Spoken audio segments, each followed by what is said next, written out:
Alhamdulillah kita dapat bersama-sama sekali lagi dalam majlis tilawah dan hafazan Al-Quran mereka kebangsaan. Kerajaan Persekutuan tentunya menghargai kerjasama penuh oleh Menteri Besar dan Kerajaan Negeri Perlis dalam menjayakan acara ini. Dan apalagi ia berjalan selari dengan sambutan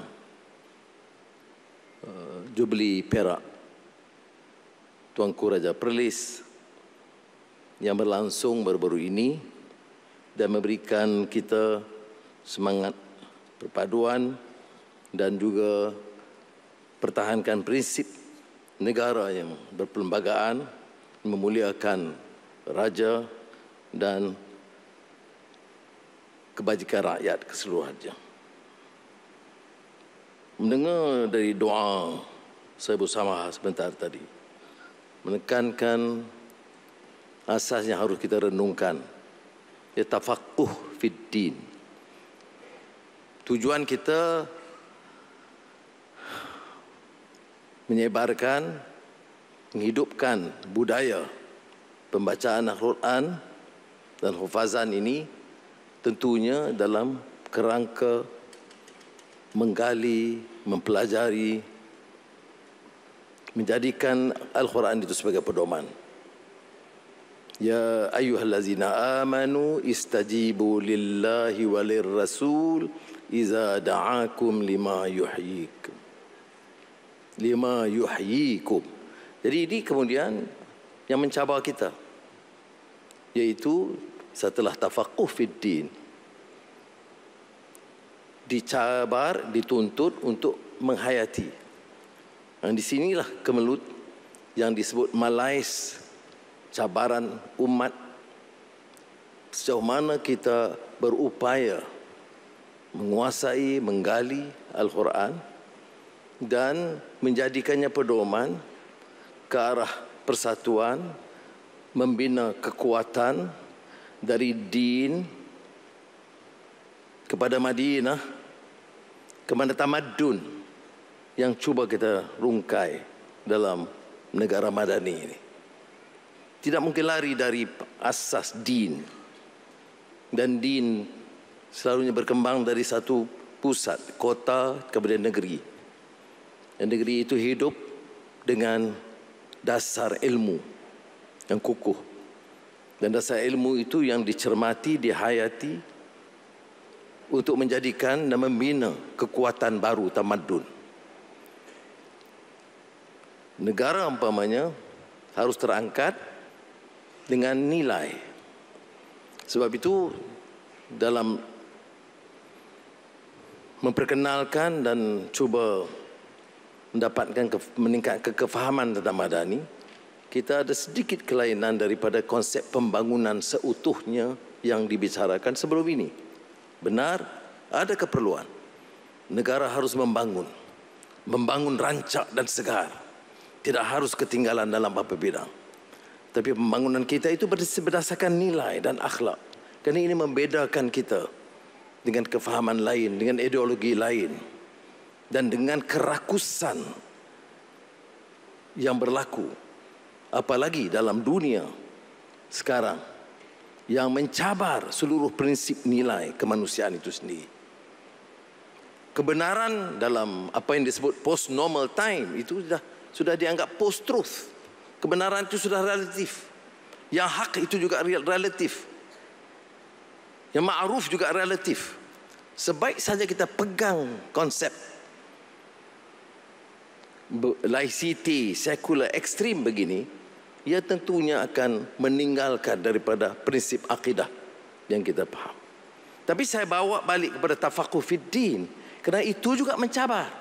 Apa yang kita pelajari, apa yang kita kuasai, di mana kesedaran dan tasamuh, kebijaksanaan, hikmah, bawal mau'izatil hasanah kita dalam menyampaikan, dan mengapa dalam usaha tafaqquh itu masih diselit bibit-bibit permusuhan dan perpecahan.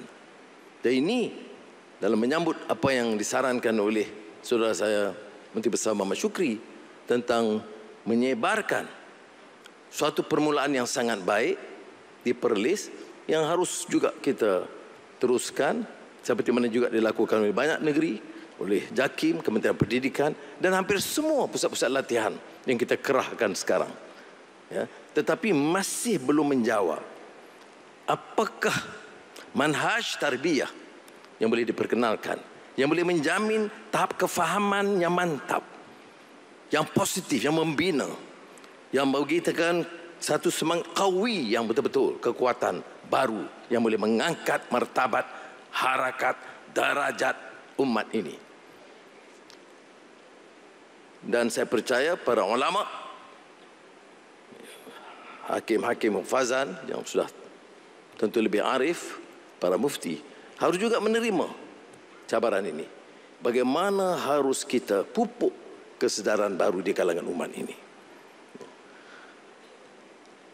Kerana, mengapa saya tekankan hal ini? Kerana tidak semestinya penguasaan Al-Quran dan ilmu itu membawa kepada jurus arah yang membina. Sebab itu Al-Quran mengingatkan kita, ata'muruna an-nasa bil birri wa tansawna anfusakum wa antum tatluna al-kitaba afala ta'qilun. Mencabar orang yang punya kuasa dan membaca, bukan mencabar orang yang betul-betul buta huruf dan jahil murakab. Dan cabaran itu bagi yang menguasai dan mampu dan berakal. Tentunya penjelasannya wasta'inu bis sabri was salah wa innaha lakabiratun illa 'alal khashi'in. Ya. Saya bila nak baca ayat Quran itu tadi teliti balik, ni bisa baca hakin-hakin bagi saya nervous sikit. Tapi itulah yang saya ingat dan menggesa rakan-rakan supaya membantu. Kita tidak punya masa. Kerana cabaran begitu banyak.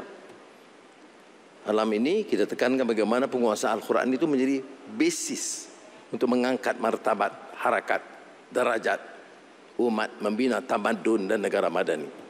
Dalam masa yang sama, penguasaan bahasa-bahasa, penguasaan digital, penguasaan artificial intelligence, itu semua menuntut kita cepat menangkapnya. Kalau tidak, kita akan ketinggalan. Jadi dalam menghadapi ini semua yang mendasari masih pemahaman asas Al-Quran dan penghayatannya. Sebab itu saya juga baca tentang keperluan kita dan cabaran berikutnya, iaitu untuk mengamal. Ayat mula tadi, wa amila salihan istajibu lillahi walir rasul idza da'akum lima yuhyikum. Dan di sinilah kadang-kadang kita agak tempang apa yang dibicarakan dengan apa yang diamalkan.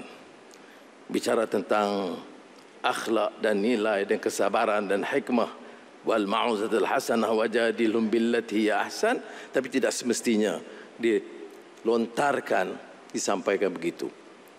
Di beberapa acara saya pernah jelaskan sebagai seorang peminat dan pengkaji sejarah tentang kemarahan Islam di rantau dan Kepulauan Melayu. Banyak kupasan-kupasannya dari zaman sebelum Kesultanan Melayu Melaka.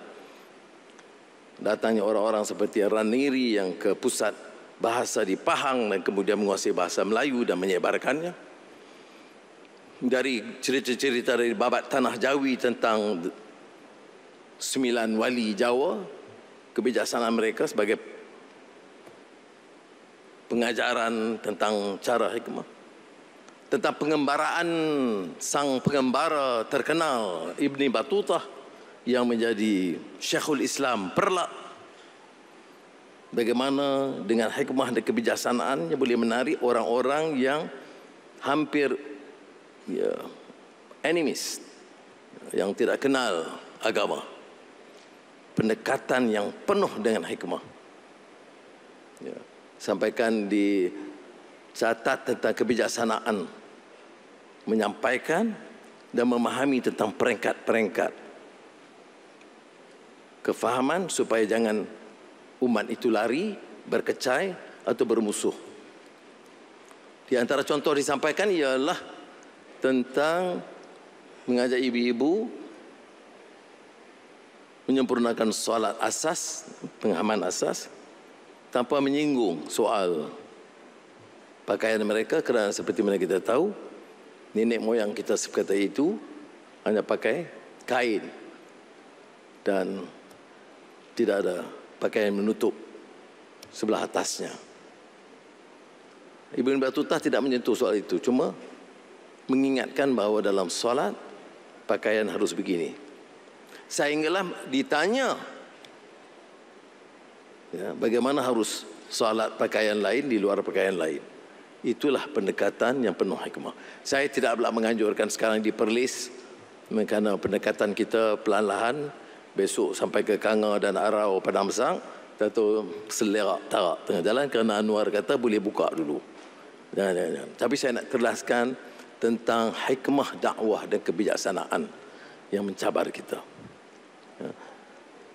Bagi rumusannya, saya ingin mengingatkan dan menyeru rakan-rakan yang punyai keupayaan menyampaikan ilmu, ingat bahawa cabaran kita itu terlalu rumit. Dan umat Islam itu mesti melakukan sesuatu yang lebih segar, lebih dinamik, lebih berani. Pertama, tentunya memperbaiki diri mereka, keluarga mereka dan masyarakat mereka. Ada keupayaan kita. Ada orang mengharapkan, umpamanya, Anwar, lakulah sesuatu yang lebih untuk Gaza.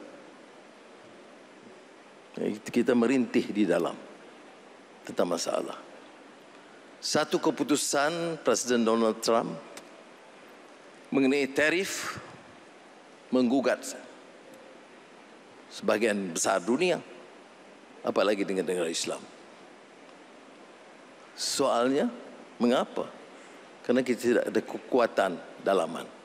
Sebab itu di depan Tuanku Raja Perlis tadi dan Menteri Besar Wan Shukri, saya sebut tentang keperluan kita membina kekuatan dalaman.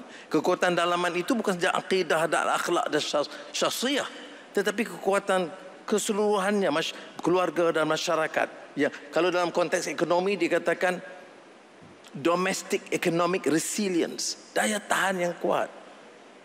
Kita negara dagang, tapi kekuatan dalaman harus ada. Tahap tata kelola yang baik, menghentikan sikap bahawa sebaik saja jadi pemimpin harus memunggah kekayaan sesuka hati ataupun kecuaian. Itu tata kelola. Pegawai-pegawai di semua peringkatnya harus kemas dan cekap, tahu apa arti prinsip akhlak, pengurusan, urus tadbir yang baik, lurus dan cekap. Hal yang boleh diluluskan 2 minggu, tidak ada sebab sama sekali untuk diluluskan dalam tempoh 2 bulan. Itu semua tanggungjawab kita yang tafaquh fid din, dan dalam penghayatannya baru boleh kita bina kekuatan dalaman, economic resilience, domestic economic resilience, dan menerima keperluan meneroka alam teknologi dan disiplin baru, pendidikan, kesihatan, dan dalam semua bidang. Jadi saya ingin ambil kesempatan ini mengajak rakan-rakan supaya terus berusaha, berikhtiar, tafaquh fid din, dan ke arah penghayatan yang menyeluruh dalam semua bidang. Mudah-mudahan hasrat kita bersama untuk mengangkat martabat negara ini dapat dicapai dengan bergaya, tetapi mengekalkan landasan sebagai penggerak membawa perubahan berlandaskan prinsip luhur, din, dan nilai dan akhlak yang benar. Wassalamualaikum warahmatullahi wabarakatuh.